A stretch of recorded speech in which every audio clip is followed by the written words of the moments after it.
So you're just getting started, and you bought an old Tyco locomotive at a sale, dirt cheap. Chances are it's gonna need a little work. Well, that's this little engine story, and today we're going to show you how to install some new traction tires, right here on the mill run in Western Maryland. So hop on.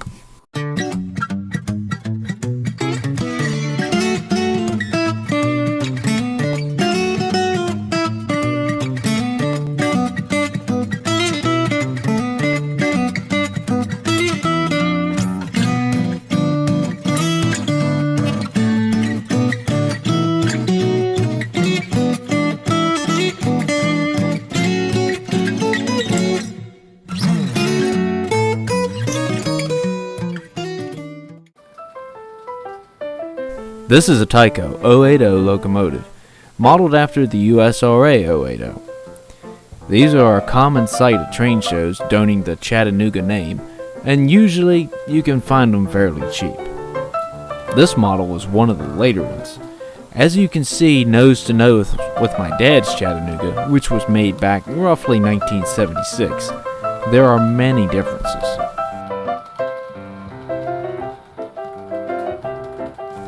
The valve gear was more detailed back in the day. They moved the headlight from the top to the center of the smoke box.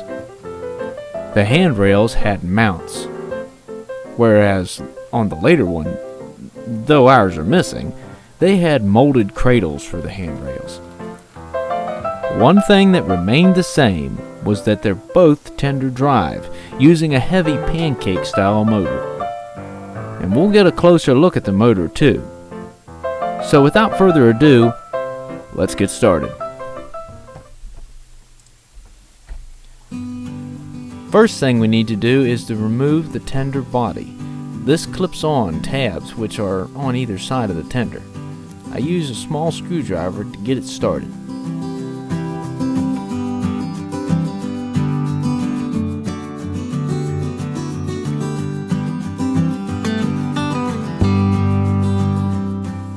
As you can see, the wires from the locomotive to the motor are routed through the tender body. For what we're doing here, we'll be able to leave it all connected, just being careful as we work around the wires. The small wheels mounted just below the motor are the drive wheels that actually do all the work. That's where our traction tires are. One of these tires has already been replaced. We have 3 that are still bad. So to change them, we'll have to remove the motor from the tender chassis. By the way, this copper colored chunk is our motor. It does run very well and is actually quieter than most motors like this. Our next step is to remove the covers from the pickup axles. One end simply snaps off. The rear cover has a screw you will need to remove. Then it snaps off as well. It's important to make sure these axles go back in the direction they came out. One wheel on one side of the axle is plastic. The other side of the axle, the wheel is metal. If you reverse these, it could cause a short or keep your locomotive from running because all your pickup is going to be on one side. Next, I remove the 2 screws that hold the motor to the chassis.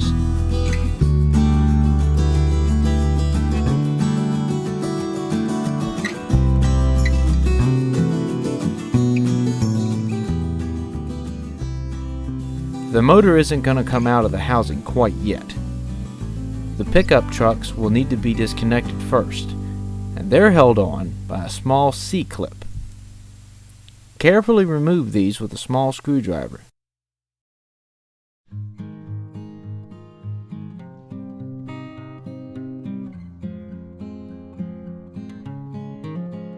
Then slide the truck frames off the pins they're mounted on.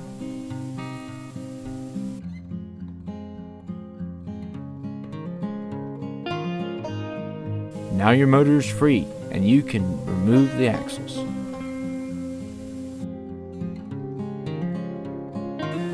There are 3 axles in total, the center axle having no flanges on the wheels.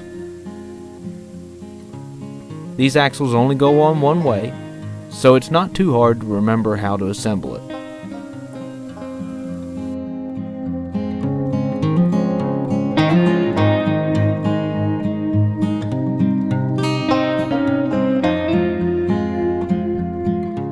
A common problem with these wheels is that they tend to crack with age. Keep this in mind and be very careful while removing and installing the tires. They also will slide on and off the axle. I use a little bit of glue when I reinstall these just to help hold the wheel on the axle. Okay, let's get the old tires off. Using my screwdriver, I did attempt to pry them off, but they are so hard that they literally cracked and crumbled off in my hand. You can see here the difference between the old and the new. The new are like small rubber band that you stretch into place and is pliable. The old is just hard as a rock and really brittle. It's no wonder we weren't getting any traction. Installing these is interesting. I use a pen to slide my new tires on and off to stretch them out a little.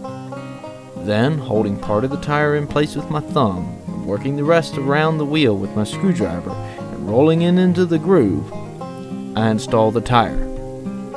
This sometimes can take several tries, but I find it gets easier as you go.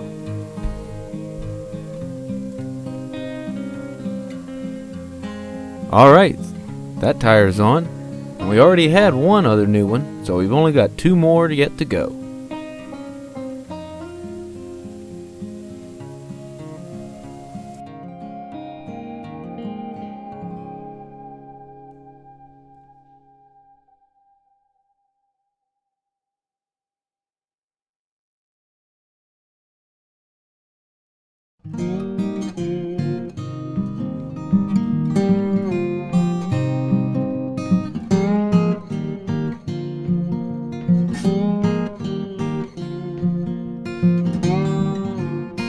When you install the tire, they can actually twist and cause an uneven surface. You'll have to take your little screwdriver and just work it out and get it all laying on the same side so it's nice and smooth. Now that all our tires are installed, it's a good time to get in and lube everything since we have everything apart. One important thing to note is that you want to make sure you're using a lubricant that is compatible with plastic parts. I prefer to use a model railroad manufacturer brand like Bachmann Easy Lube just to reassure myself a bit, but you still want to read the container just to be sure. Don't use too much lube. You just want a small amount on the gears, enough to get it wet, more or less. Too much will splatter and go places you don't want it, like on your track. Okay, now that that's finished, let's put this bad boy back together, starting with the axles. Remember, the axle with the wheels that have no flanges goes in the middle. Next is the pickup trucks. Be mindful of the wires. Some of these old solder ends can be brittle and won't take much bending or twisting. Now we will reattach our chassis to the motor.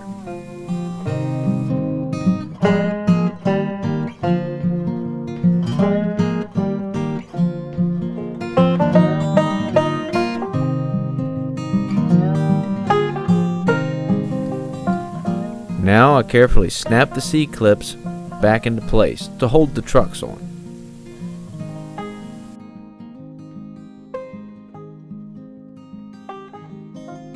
Next, I reinstall the pickup axles and their covers.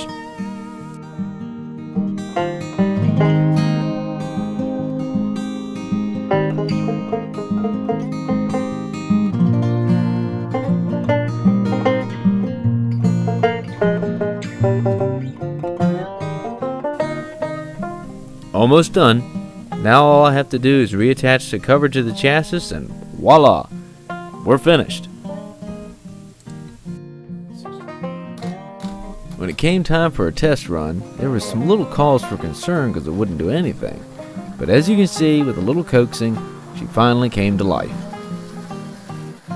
Now before, this locomotive wouldn't even move. Now it has no problems getting around, and at a fair rate of speed. This is actually the third Tyco Chattanooga I've put traction tires on, and I'm glad I was able to share this process with you. I hope you found this tutorial enlightening and that it helped build your confidence up so that you can feel confident in doing your own. And if so, please give this video a like and consider subscribing to my channel. Don't forget to hit the bell icon so that you get alerts when I post new content. So until next time, I'm Chris with the Mill Run in Western Maryland. Thank you for watching.